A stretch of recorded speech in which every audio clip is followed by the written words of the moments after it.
Hello dear students, welcome to the official YouTube channel of the Home Academy. तो Home Academy YouTube channel में हम सभी का जो है वेलकम करते हैं। If you are new on Home Academy YouTube channel and not subscribe the Home Academy YouTube channel till now, go in the subscription button, subscribe the channel and also press the bell icon so that you get notification of every video whenever we upload. आज की video में हम जो discuss करेंगे वो होगा खिलाफत movement के बारे में। आपके सिलेबस में खिलाफत मूवमेंट जो है वो मेंशन किया गया है और इसी के बारे में जो है आज हम पढ़ने वाले हैं कि खिलाफत मूवमेंट क्या है। देखिए, खिलाफत मूवमेंट का पहले मैं आउटलाइन बता दूंगा पढ़ने से पहले।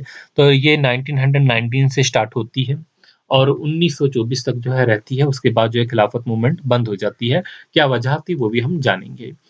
तो देख लीजिए हम कैसे पढ़ेंगे इस पूरे टॉपिक को। ये शॉर्ट में ही पढ़ना है, ठीक है, क्योंकि रिवीजन है, आपकी रिवीजन सीरीज है। व्हाट इज खिलाफत मूवमेंट ये पढ़ेंगे हम। हाउ डू खिलाफत मूवमेंट स्टार्ट, कैसे स्टार्ट होती है। गोल्स ऑफ द खिलाफत मूवमेंट क्या थे। हिंदूज इन्वॉल्वमेंट इसमें पढ़ेंगे। ट्रीटी ऑफ द सेवरीज के बारे में पढ़ेंगे। नॉन कॉपरेशन मूवमेंट के बारे में पढ़ेंगे। चौरी चौरा इंसिडेंट के बारे में पढ़ेंगे। माइग्रेशन टू अफगानिस्तान के बारे में पढ़ेंगे एंड मुस्तफा कमाल अतातुर्क जिन्होंने एंड कर दिया था खिलाफत मूवमेंट को, इसके बारे में हमने पढ़ना है। तो ये video examination point of view से होगा, एक शॉर्ट वीडियो होगा। जो जो पॉइंट पूछे जाते हैं उनको हम डिस्कस करेंगे। तो व्हाट इज खिलाफत मूवमेंट, सबसे पहले हम इस पे बात करेंगे कि खिलाफत मूवमेंट जो थी वो थी क्या, किस मूवमेंट को हम खिलाफत मूवमेंट कहते थे और किससे रिलेटेड थी। देखिए, खिलाफत movement was the socio religious movement, एक सोशो रिलीजियस मूवमेंट थी that was launch in the sub continent Indo पाक, जो कि लॉन्च की गई थी इस सब कॉन्टिनेंट में Indo Pak to protect the Ottoman Empire which were going to be captured by the British government after the First World War। आप जानते हैं कि वो 1914 से जो है 1918 के बीच में जो है फर्स्ट वर्ल्ड वॉर हो रही थी। तो 1914 से 1918 के बीच में, अब 1918 में जो है फर्स्ट वर्ल्ड वॉर जो है वो खत्म हो जाती है और इसके बाद जो है ऑटोमन एम्पायर, जो कि आज के प्रेजेंट टाइम में तुर्की है, जिसमें जॉर्डन था, सीरिया था, ये सारी कंट्रीज उसके अंडर थी। एक बहुत बड़ा अंपायर था उस टाइम का। तो इस अंपायर को जो है प्रोटेक्ट करना चाहते थे। तो एक्चुअली में जो है इंडिया में क्यों स्टार्ट हुई, तो इंडिया में जो थे उस टाइम ब्रिटिश का रूल था। आप जानते हैं कि इंडिया में ब्रिटिश का रूल था और ब्रिटिश रूल के खिलाफ जो है मुस्लिम, जो यहाँ इंडियन मुस्लिम थे, उन्होंने इस मूवमेंट को जो है वो स्टार्ट किया था। तो after the first world war start होती है। अब स्टार्ट करने वाले कौन थे, उनका नेम पूछा जाता है। It was the movement that was started by Ali brothers. Ali brothers ने इस मूवमेंट को स्टार्ट किया था। उनका नेम क्या था, मौलाना मोहम्मद अली जौहर एंड मौलाना शौकत अली। ये दो भाई थे जिन्होंने इस मूवमेंट को जो है वो स्टार्ट किया था। एग्जामिनेशन में अक्सर पूछा जाता है और आप इसे याद रखेंगे। तो ये भी याद रखेंगे। फर्स्ट वर्ल्ड वॉर 1914 से 18 तक चली और 1918 के बाद जो है खिलाफत मूवमेंट स्टार्ट होती है। अली ब्रदर्स ने इस मूवमेंट को स्टार्ट किया था। क्यों किया था, to protect the Ottoman Empire, जो कि ब्रिटिश उसे कैप्चर करने वाला था। ठीक है, ये जो है मेन मेन पॉइंट्स हैं। अब यहाँ पर देखेंगे क्या था ये ऑटोमन एम्पायर, क्यों जो है ब्रिटिश इसे जो है कैप्चर कर रहा था। तो ये बेसिकली जो हम पढ़ने वाले वो है हाउ डिड खिलाफत मूवमेंट स्टार्ट, कि खिलाफत मूवमेंट स्टार्ट कैसे हुई। खिलाफत मूवमेंट जो स्टार्ट हुई है 1919 में स्टार्ट होती है because of the world war one. World war one के बाद, जो मैंने पहले आपको बोल दिया, 1914 से 1918 तक वर्ल्ड वार वन चली और 1919 में खिलाफत मूवमेंट स्टार्ट होती है। तो जो वर्ल्ड वार थी इसमें दो पावर थी हमारे पास। एक हमारे पास जो पावर थी उसे हम एलाइड पावर कहते हैं, ठीक है, एलाइड पावर। और दूसरी जो हमारे पास पावर थी वो सेंट्रल पावर थी। इन दो पावर्स के बीच में जो है वो लड़ाई थी। एलाइड पावर में कौन कौन सी आती थी, ब्रिटिश, और हम जो थे उस वक्त ब्रिटिश की कॉलोनी थे। इसी में ऑस्ट्रेलिया आता था, इसी में यूनाइटेड किंगडम आता था। ये तीन पावर्स थी। बस ब्रिटिश एम्पायर था इसमें पूरा का पूरा, इसमें ऑस्ट्रेलिया था, इसमें यूनाइटेड किंगडम था। सेंट्रल पावर की बात करेंगे, इसमें जर्मनी था, ऑटोमन एम्पायर था, हंगरी था। तो इसमें जो सेंट्रल पावर में कौन कौन थे, जर्मनी था, ऑटोमन एम्पायर था और हंगरी था। तो ये दो थे, इनके बीच में जो थी वो वर्ल्ड वार हो रही थी, सेंट्रल पावर और अलाइड पावर्स में। अब जो खिलाफत मूवमेंट बनी, इनका क्या क्या गोल था ये हम देखेंगे। खिलाफत मूवमेंट का गोल क्या था। खिलाफत मूवमेंट का गोल ये था, जो ऑटोमन एम्पायर थी शुड बी केप्ट इंटैक्ट। जो ऑटोमन एम्पायर थी उस टाइम की, एक जो है इस्लामिक, अगर हम बात करेंगे उस पर्सपेक्टिव से, तो काफी जो है जो है उस टाइम में जो है इनकी इज़्ज़त समझ लीजिए एक किस्म की, क्योंकि यहाँ पर जो है एक ऐसा निज़ाम चल रहा था जिसे हम खिलाफत कहते थे, जो कि इस्लामिक में जो है रिलीजियस लीडर के लिए जो है यूज़ किया जाता था। ठीक है, तो ऑटोमन एम्पायर जो है should be kept intact. Second जो थी प्रिजर्व द टेरिटोरियल सॉलिडेरिटी।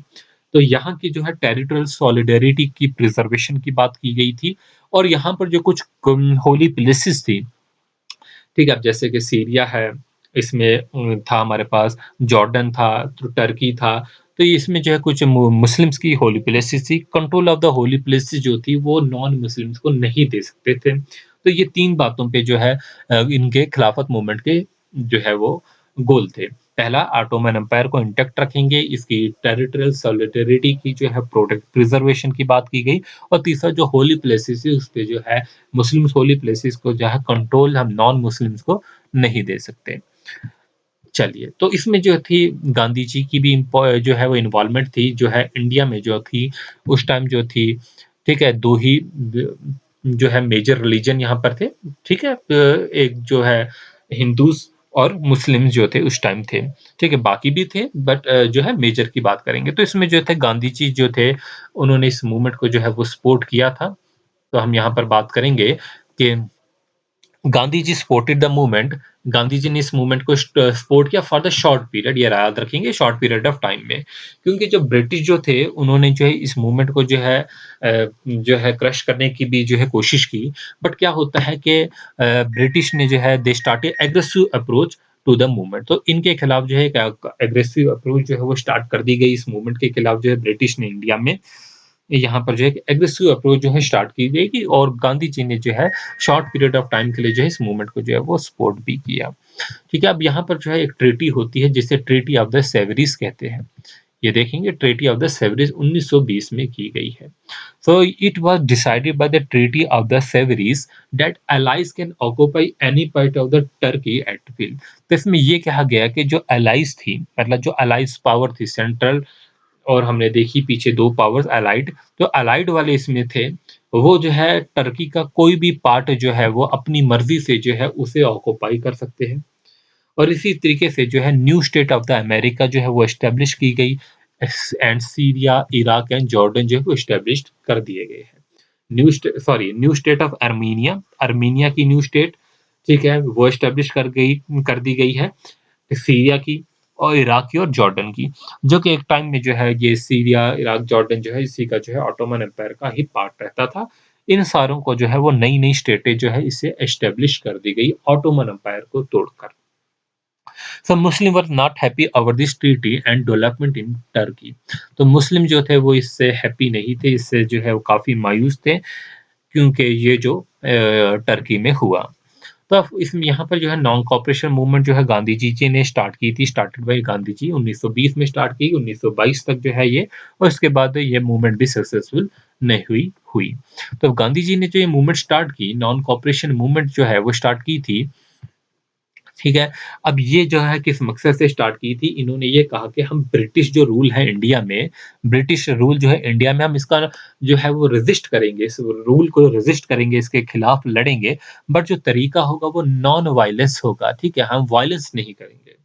जो भी एक्टिविस्ट होंगे वो क्या काम करेंगे, वो रिफ्यूज़ करेंगे to buy the British goods को जो है वो खरीदेंगे नहीं, यूज्ड ओनली लोकल हैंडीक्राफ्ट को खरीदेंगे, and picketed the liquor shop, और धरने देंगे लिक्वर शॉप्स के बाहर। So the goal was to uphold the Indian honour and integrity in a peaceful manner. तो इंडियन ऑनर और इंटीग्रिटी को एक पीसफुल मैनर से जो है वो ये जो है अपहोल्ड करेंगे, यही इनका एक गोल था नॉन कोऑपरेशन मूवमेंट का। इस तरीके से जो है कॉमन सिटीजन जो है हज़ारों के तादाद में जो है इस काज़ के लिए जो है वो जमा हुए, ठीक है? और इससे जो है इसका साथ भी दिया। ठीक है, तो ये ऐसी पहली मूवमेंट थी पूरी हिस्ट्री में, इंडियन हिस्ट्री में। लेकिन क्या होता है यहीं पर जो है कोई भी मूवमेंट होती है, तो गवर्नमेंट या जो डिफरेंट डिफरेंट फोर्सेस होती है उस मूवमेंट को क्रश करने के लिए जो है कोई भी जो है वो काम जो है वो कुछ ना कुछ ऐसा करती है ताकि वो मूवमेंट जो है वो बदनाम हो, और ये मूवमेंट जो है वो बंद कर दी जाए। तो यहाँ पर चौरी चौरा इंसिडेंट होता है 1922 में। चौरी चौरा जो था एक स्मॉल विलेज था गोरखपुर में, जो कि उत्तर प्रदेश में था। तो ऑन February 5th 1920 the police station there find a group of the demonstration. अब पुलिस स्टेशन जो था वहां पर, तो उन्होंने देखा कि यहाँ पर डेमोन्स्ट्रेशन हो रहे हैं, मुजाहिरे हो रहे हैं गवर्नमेंट के खिलाफ। तो जो डेमोन्स्ट्रेटर, ठीक है, अब पुलिस वाले जो थे, पुलिस स्टेशन वहां पर जो भी थे, उन्होंने जो है उन पे फायरिंग की। अब गांधी जी ने तो बोला था नॉन वायलेंस है। अब पुलिस वालों ने जो भी थे उस टाइम फायरिंग करके लोगों को उकसाया। तो एज़ अ रिज़ल्ट जो है क्या होता है, जो डेमोन्स्ट्रेटर्स थे, उन्होंने रेटिलेट किया। अब किस तरीके से रेटिलेट किया कि उन्होंने पुलिस स्टेशन को आग लगा दी और एज़ अ रिज़ल्ट जो है वहाँ पर जो है डेथ होती है 22 पुलिसमैन की, 22 जो है पुलिसमैन्स की जो है वो डेथ होती है। तो इस तरीके से जो है गांधी जी जो है वो काफ़ी नाराज़ भी हुए। गांधी जी जो है वो नाराज़ भी हुए, बट उन्हें जो करना था, ब्रिटिश ने जो करना था, लोगों को उकसाना था ताकि लोग कोई ऐसा कदम उठाए जिसकी वजह से ये मूवमेंट जो है बदनाम हो, वो जो है गवर्नमेंट ने जो है वो काम करवा दिया था। सो Gandhi ji had all through the movement emphasized on peaceful and non violence, क्योंकि उन्होंने तो हमेशा पीस और नॉन वायलेंस की ही बात की। इस इंसिडेंट से जो है ना काफ़ी जो है वो दुःख हुआ, उनको जो है डीपली हर्ट हुआ। उन्होंने जो एज़ अ रिज़ल्ट इस मूवमेंट को जो है बंद करवा दिया गया, कॉल्ड ऑफ कर दिया गया। ठीक है? सो ऑन 10th मार्च 1922, 10 मार्च 1922 को जो है गांधी जी को अरेस्ट कर दिया गया और 6 साल के लिए जो है वो जेल में डाल दिया गया।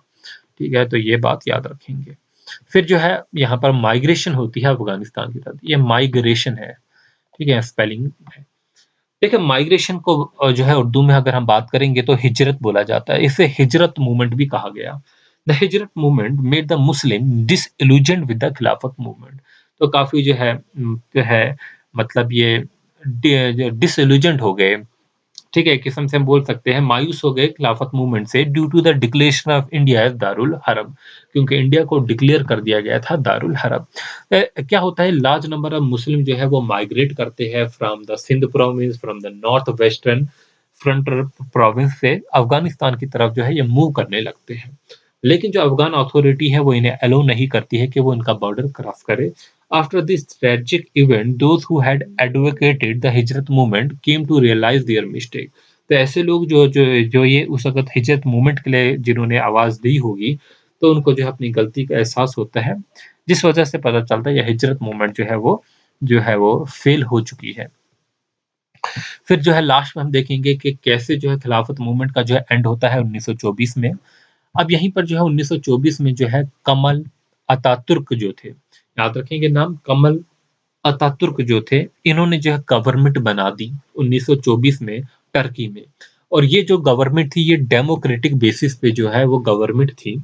बाय अबॉलिशिंग द खिलाफत सिस्टम, खिलाफत सिस्टम वहां पर चल रहा था कि एक जो है सोशल रिलीजियस लीडर जो है वो होगा जिससे जो है हर कोई मानता था। बट यहाँ पर इन्होंने जो है उस गवर्नमेंट को जो है एबॉलिश कर दिया गया और कमल अतातुर्क जो थे इन्होंने यहाँ पर खिलाफत सिस्टम जो है वो सॉरी जो डेमोक्रेटिक बेसिस पे जो गवर्नमेंट बना दी गई। ठीक है? तो इस तरीके से एक ब्लो हो गया, मतलब एक जो है खिलाफत मूवमेंट को जो है फिनिश कर दिया गया। तो इस तरीके से जो अल्टीमेटली इंडिया में भी जो है लोगों का इंटरेस्ट जो है वो कम हो गया, क्योंकि जिस चीज़ के लिए लड़ रहे थे, तो वहीं पर जो है वो सिस्टम खत्म हो गया और वहाँ पर एक डेमोक्रेटिक बेसिस की गवर्नमेंट जो है वो बन गई। So people had lost a what of interest that they had in this movement. तो इस तरीके से हमने पढ़ा क्या-क्या इंपॉर्टेंट पॉइंट्स थे, क्या-क्या इसमें इंपॉर्टेंट नेम्स थे वो। देखिए इसमें क्या-क्या आपको याद रखना है, आपको इसमें डेट्स याद रखनी है, जैसे कि हमने खिलाफत मूवमेंट, वर्ल्ड वार 1914 से 1918, खिलाफत मूवमेंट 1919 से और 1924 तक चली। फिर जो है 1924 में कमल अतातुर्क जो थे इन्होंने जो है इसे एंड कर दिया गया। शुरुआत खिलाफत मूवमेंट की अली ब्रदर्स ने की, उनका नाम याद रखेंगे। ठीक है? तो ये जो चौरी चौरा का इंसिडेंट याद रखेंगे। गांधी जी ने नॉन कोऑपरेशन मूवमेंट कब शुरू की, कब उसको जो है वो कॉल कर दी गई, कितने सालों के लिए जेल चले गए। इस तरीके से ये मेन पॉइंट्स है जो कि आपको याद रखने चाहिए अपने एग्ज़ामिनेशन से रिलेटेड। तो फिर ये वीडियो जो है आपके लिए यूज़फुल होगी। शॉर्ट समरी थी आपके लिए, आपके एग्ज़ामिनेशन के कम दिन बचे हुए, जिस वजह से हमने जो है शॉर्ट समरी जो है, पर इसमें जो है मैक्सिमम पॉइंट जो पूछे जाते हैं एग्ज़ामिनेशन को उसको कवर करने की कोशिश की। होप ये वीडियो जो है आप अपने फ्रेंड्स के साथ जो है शेयर करेंगे। ठीक है?